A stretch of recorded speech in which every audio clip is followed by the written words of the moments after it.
What's the story, Morning Glory? What is the word, Hummingbird? Thank you so much for clicking on my channel and for joining me for this review of Love and Marriage Huntsville, Season 10, Episode 8, Humpsville, Alabama. So it starts off with Martell. Martell is meeting up with Chris Fletcher in the house that he wants to move Arion into. And Fletcher asks him, are you going to be living here with her? And Martell is like, no, I don't believe in us living together until we're married. He doesn't want to marry her until he figures out if she's really, really the right one. So I'm just sitting here thinking to myself, Ariane, are you really falling for this? Are you falling for the okey Are you really going to sit here and wait for this man to marry you? Because, girl, it's not going to happen. When Ariane was his biggest secret and he was sneaking off to spend time with her, secret conversations, secret meeting places, doing everything, under the shadow of night and didn't want his wife to find out. Ariane was exciting to him. She was exciting. She was attractive. It was a thrill, the fact that you're having this affair, you're doing all this stuff behind your wife's back, and there's always the fear of getting caught. It was so exciting and adventurous. Now that you have her free and clear, all of a sudden you're Mr. Morality and you want to do things the right way when everything about your relationship with her is the wrong way. Now, all of a sudden, oh, we can't live together without being. And Martell, seriously, who is buying this? The fact that you don't want to live with her until you're married. If that's the case, then why don't you just get married? Like, what is the holdup? And I don't want to hear no mess about that. Y'all want to have this big, grand, expensive wedding. So you're just waiting to save up the money to have this huge wedding. You can go to the courthouse, get married for like under $100, and then later on you can have the big, lavish ceremony. If a man really, really, really wants to be with a woman, he is going to be with her. He is going to be with her. He is going to be all up under her morning, noon, and night. He's going to marry her. He's going to want to live with her. When a man wants a woman, it's going to be hard for you to have any time to yourself, to have any personal space, because this man's going to be all up under you 24/7.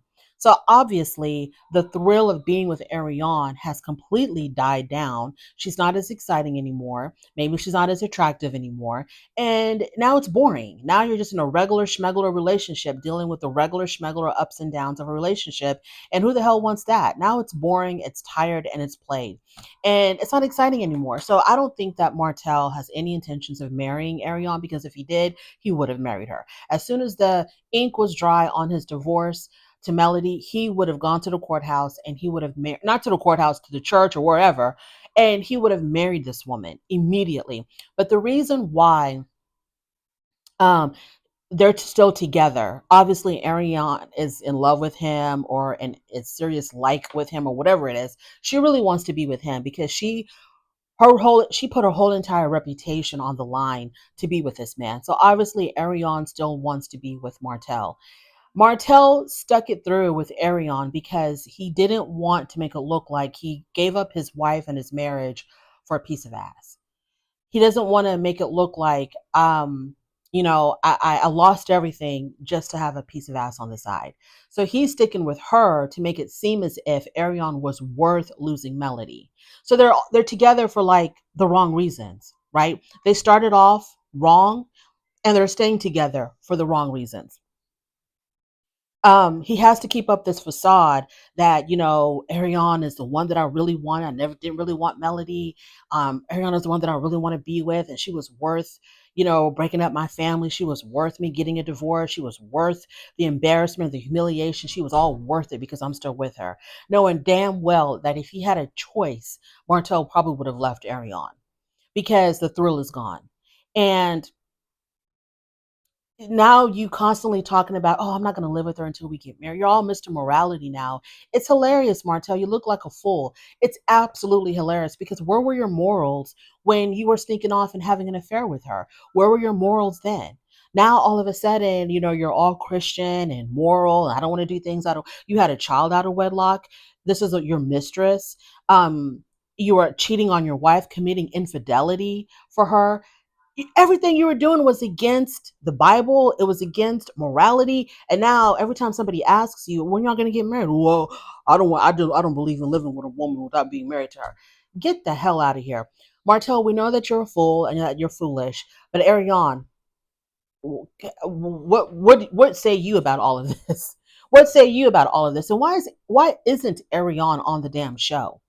Because I would love it if one of the girls, Nell or Trish or Tish or Destiny or somebody, asking Arion, girl, how do you feel about the fact that he says he's not going to live with you until y'all are married? But everything else that y'all did had nothing to do with morals. I really would love to hear what Arion has to say. Aaron, are you really going to sit around and wait for this man to come around and propose to you? Anyways, let's move on. Okay, so then they talk about Marsau.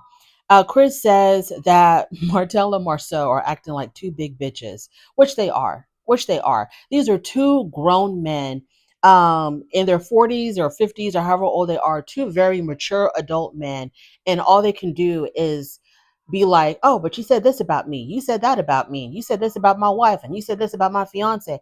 And it's stupid. It's immature. And Chris Fletcher was absolutely right. He was absolutely right. Let's move on. Ken. So Ken's at home and his friend Will comes over and he brings up the situation that happened where he was filming content for his podcast with his homeboys and they were doing like some weightlifting content. I'm assuming it was the garage of the house. Trish comes home and she walks right in front of the camera and she walked right past everybody and didn't acknowledge anyone. Didn't say hi to Ken, didn't say hi to his friends. And so Ken felt some kind of way about that, and an argument ensued. And the argument was pretty bad. And he feels like Trish is basically taking him for granted. He feels undervalued, he feels underappreciated, and he feels like he goes above and beyond for Trish and her two kids, and he's not getting anything back from her. She's not reciprocating anything. And he said that that fight that they had was his last straw and he's already looking for his own place. He's already talked to a couple of realtors, so he's basically planning his exit strategy. But he hasn't told Trish yet exactly how deep he is in trying to leave this relationship. He says that he's treated Trish like a wife and she barely treats him like a boyfriend. And Ken says that Trish needs a lot of therapy and that if she doesn't get the help that she needs, he's going to leave. Okay, I'm not ashamed to admit, you know how when you were in class, if you had a question, you felt like everybody else knew the answer but you. And so you were really timid about raising your hand and asking the question because you don't want to look stupid. And the teacher would always say there's no such thing as a stupid question. Well, yeah, that's how I'm feeling right now. I feel like everybody in the world knows exactly what's going on between Ken and Trish but me. I'm not really clear exactly what happened between Ken and Trish because I, look, I, I feel like they have their issues, like every couple does. They were going through some stuff, whatever that may be. But I also feel like the straw that broke the camel's back was Martell.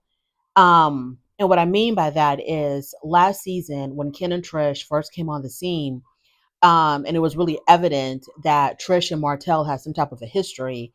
And when the question was asked to Trish, well, how do you know Martell? And how well do y'all know each other? Where did y'all meet? When everybody would ask her questions about Martell, Trish's story kept changing.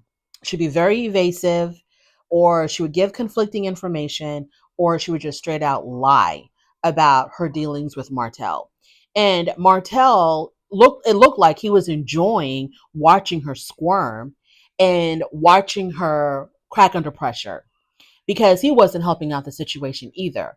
And he kind of added fuel to the fire when he would allude to maybe there was something going on between him and Trish because everybody was assuming that the reason why Trish is not being forthright is because she's hiding something that went down between her and Martell. And the only thing that a woman would want to hide when it comes to a man would be like she has some type of a situation with him, like some type of sexual dealing with him when she wasn't supposed to.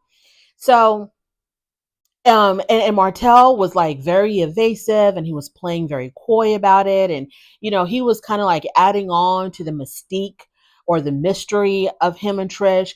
And then it kind of made Ken look like Boo Boo the Fool. Like you go hard for this woman. You go so hard for her. And here she is, you know, acting kind of funny with what's going on between her or what happened between her and Martell in the past. Now, I don't know if her dealings with Martell occurred before she met Ken or if they occurred during her time with Ken while she was dating Ken. I don't really know because the timelines were very fuzzy. And I feel like maybe I don't know what was going on. Maybe she was dealing with Martell while she was with Ken, and Ken defending her so hard. But then it kind of came out that maybe she was lying, and it made him feel some kind of way. And maybe that added on to whatever issues they already had. I don't know.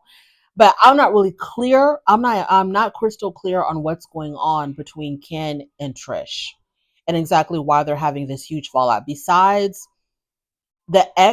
her ex-husband, or not even her ex, her estranged husband, just being a complete jerk to Ken, and this whole Martell thing. I don't know what else could possibly be going on between Ken and Trish. I have no idea.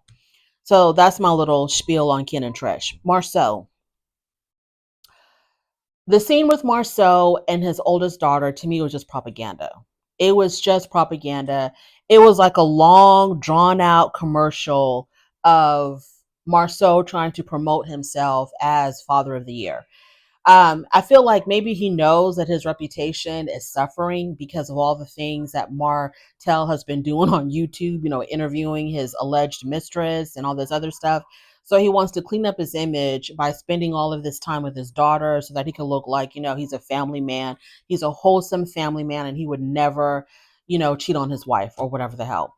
So him and his daughter go get mani pedis, and I understand that the daughter is a teenager, and, she's very hormonal, and she's probably, like typical teenager, she's at that stage where she thinks, her parents are embarrassing, right?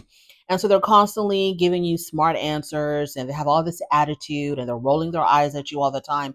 So that's given because she's a teenager and she's going through, these changes and whatever. Her hormones are changing and fluctuating. We get it. All teenagers are like that at that point in their life where they can't stand their parents. They think they're smarter than their parents, and they're constantly rolling your eyes. That's a given. But I felt like there was something even more going on, especially whenever they would talk about Letitia.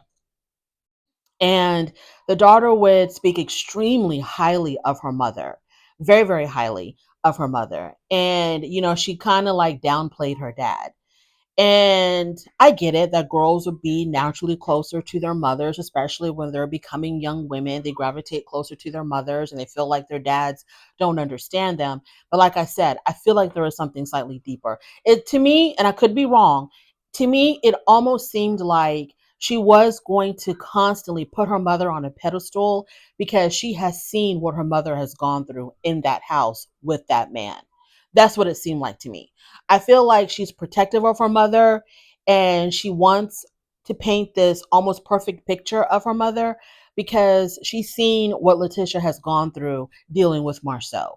Because Marsau, I think, is very disrespectful to Letitia beyond the cheating allegations or the cheating rumors. Even if you take that out, the way he just treats her one on one, between husband and wife, he's very condescending. He talks down. He kind of it comes across like he thinks his wife is stupid.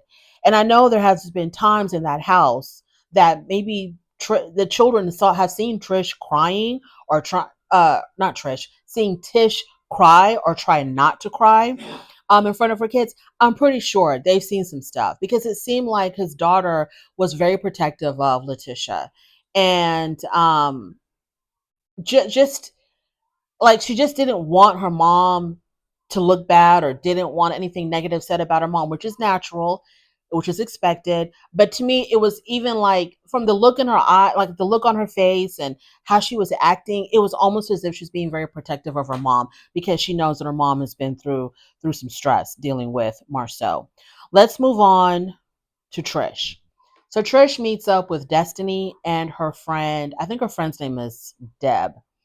And the first thing that Destiny does is she apologizes to Trish about missing her birthday party, her 38th special birthday party. And so she apologizes for not attending. And she also tells Trish, I even got your birthday present and everything, but I'm going to give it to you, another day. Why? Why can't you give it to her now? You knew that you were going to be meeting up with her to do this scene. Why didn't you bring said birthday present to this gathering? Because Destiny, there ain't no damn birthday present. You didn't buy this woman a birthday present. You're probably going to go stop by on your way home to get something for her real quick. But at that point, you sitting across from her, you know you didn't buy her no birthday present because you would have brought it with you. Like, I didn't understand that. Anywho, so then Destiny asks Trish something about kickboxing. She's like, well, do you know how to kickbox? Can you train me how to kickbox? And Trish is like, yeah, I know a little something, something. I can train you, no big deal. And then Destiny says, oh, it's because I have a role in a movie and there's going to be a fight scene. And I'm thinking to myself, why didn't you lead with that? Why didn't you just say, I got a role in a movie? Because that's really the whole point of bringing up the kickboxing is, you want to shine a little bit. I got a role in a movie. There's a fight scene. I need you to help me with it. Why couldn't you just say it like that? Why didn't you have to be so mysterious and so ambiguous with it? Like, do you know how to kickbox? Or just out of the blue, you know how to kickbox? Can you train me on kickboxing? Like, just come. You didn't even say, oh, it's for my health. I'm trying to improve my physique. It just out of the blue, random. Why couldn't you just say, hey, y'all, I got some really great news. I got a role in a movie. There's a fight scene. So I was just wondering if you could train me on kickboxing. Anyways, so Trish then says that they finally bring up Ken, and Trish tells them that she and Ken are on a break. And then Destiny says, oh, did you move out? And Trish was like, no. Okay. Y'all, I'm beginning to think that maybe Ken and Trish, all their so-called problems is made up. Is made up for TV. Because if y'all are having these issues, but y'all are still living together, why even bring them up? Why would y'all even talk about them? But anyways, maybe I'm wrong. So they're still living together, but they're taking a break. And Destiny tells us in her confessional that she's not surprised that Ken and Trish are on a break. She says that she saw this coming. She's not surprised at all.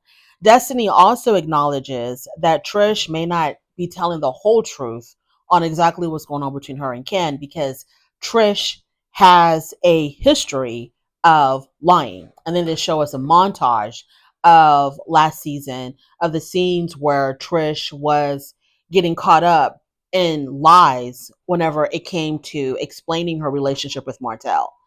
And so Destiny's like, we know that Trish lies. She makes up stories. She's got this wild, crazy imagination. So who knows what's really going on between her and Ken. Trish talked about the garage incident. So she tells the two women that, she came home, walked past the camera, walked past everybody else, and didn't acknowledge anybody. And Ken got really mad about that. And this led to a really big argument. And Trish added more information and said that her son returned the keys to the car that Ken had bought him. And Ken didn't mention this when he was talking about this to his friend Will, that the son had returned the keys to him.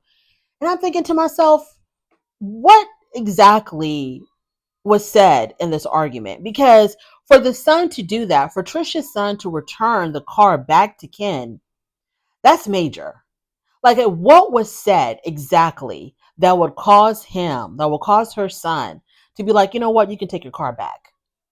What did Ken say or do? Like, Trish is very similar to Destiny, where we don't get the full picture of exactly what's going on.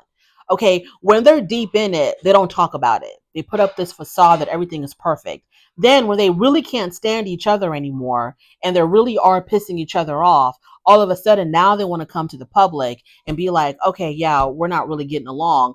And it's like, okay, so what's the issue? Like, exactly what happened? Um, I understand couples having arguments, even very heated arguments. It doesn't necessarily mean that you want to break up and that the son wants to return the car to the man that gave it to him. It's like, what was so major that made the son want to give up his car? So Trish tells us that her biggest issue with Ken is his aggression, which was very interesting to me. That was a very interesting point, simply because I've always seen Ken as like a big teddy bear, like the gentle giant. Yeah, he's huge. He's got all these muscles popping out everywhere, but he also came across to me as like the gentle giant. So when she said that her biggest problem with him is his aggression, which makes her extremely defensive because of what she's been through from her past relationships. So when he gets aggressive, she gets heated and it's probably like, two bulls going at it. I'm just like, what do you mean by that, Trish? Like, what does that mean? That his aggression is your biggest issue? Is he putting hands on you? Is he punching holes in walls? Is he throwing stuff around? What does that mean? Is his aggression? Does he just talk loud? I need more information because I swear to God, I thought Ken was like very protective of Trish. Now, of course, we'll never know what goes on behind closed doors. The most quiet, most gentle of men will probably be the worst abusers behind closed doors. But I just needed more information. If you're going to say he was really aggressive, I mean, some people might think that this man's putting hands on you. Is that what's going on? The friend tells her, her friend Deb tells her that if you feel like, Ken is worth it, then fight for your relationship. Don't give up on it. And, Trish was acting like she was just really much on the fence, didn't really know what she was going to do. I'm not really clear on what's going on between Ken and Trish. Besides her lying about her relationship with Martell, and the issues that they're having with her estranged husband, what else is going on between them? And then, of course, Ken talking about how he feels undervalued, underappreciated. And he also talks about, she doesn't really see me as a husband. And I've always looked upon her as a wife, and she doesn't really, value me, or I guess make him a priority in her life. I'm assuming. Um, like she's taking him for granted, I guess. And it's maybe that's all that it takes for these two people to go through what they're going through. Martell meets up with Marsau. This is a meeting that Maurice had arranged, and Marcel makes it very clear that he's only here because his brother arranged this meeting. He has no interest in patching things up with Martell or becoming friends with Martell again. He has no interest in that. So basically, they accuse each other of lying. You lied about me. No, you lied about me. And the same thing that it's always been. And each one denying that they lied, accusing the other of being the liar, but they themselves are 100% honest. The thing is though, what makes it kind of hard for some people, I guess, to believe Martell when he talks about Marsau cheating on Letitia is that Martell is a liar. If you're a cheater and you're cheating on your wife, you're automatically a liar. And if you lie about some things, it's easier for people to think that you're going to lie about all things. So that kind of hurts his credibility. He could be telling the truth about Marsau. I mean, I do believe that Marsau has been unfaithful to Letitia, but it had nothing to do with what Martell said. It's just from like observing them. So Martell, his credibility is shot because he lied to his wife for years. And why should we believe anything that comes out of your mouth? And Marsau, he's very defensive. Okay, he's extremely defensive. And def- what hurts his credibility is that if you're so opposed to cheating and infidelity and you look down upon Martell because he cheated on his wife, why were you ever friends with him? Why were you as close as you were, or as close as it appeared to be, when they start showing photos of way before Love and Marriage Huntsville came into play? Y'all were taking trips together, hanging out together, doing all these things together as friends. If you're so disgusted by Martell's behavior, like, why were you even friends with him? Why were you going anywhere with him? Like, that doesn't make any sense.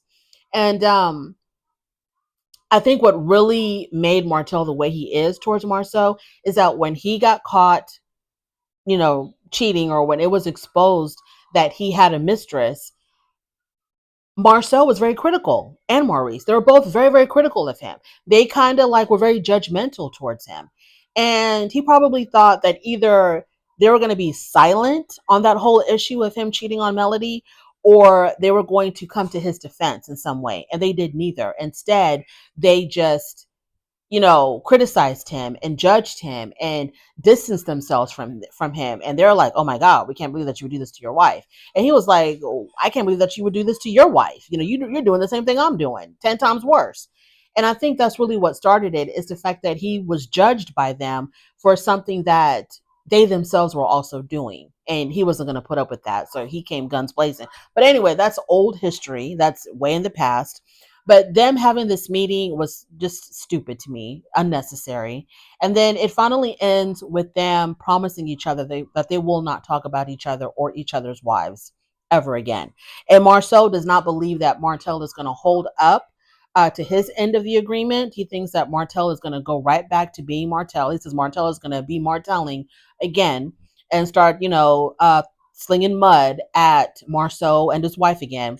But that's how it ended. They shook hands and they had this very fake truce that they were not going to talk about each other or talk about each other's women ever again. And that's my review for this very dry episode. Thank you so much for joining me. I really do appreciate it. On your way out, please don't forget to rate the video if you like this content, subscribe to my channel, and I'll definitely talk to you later.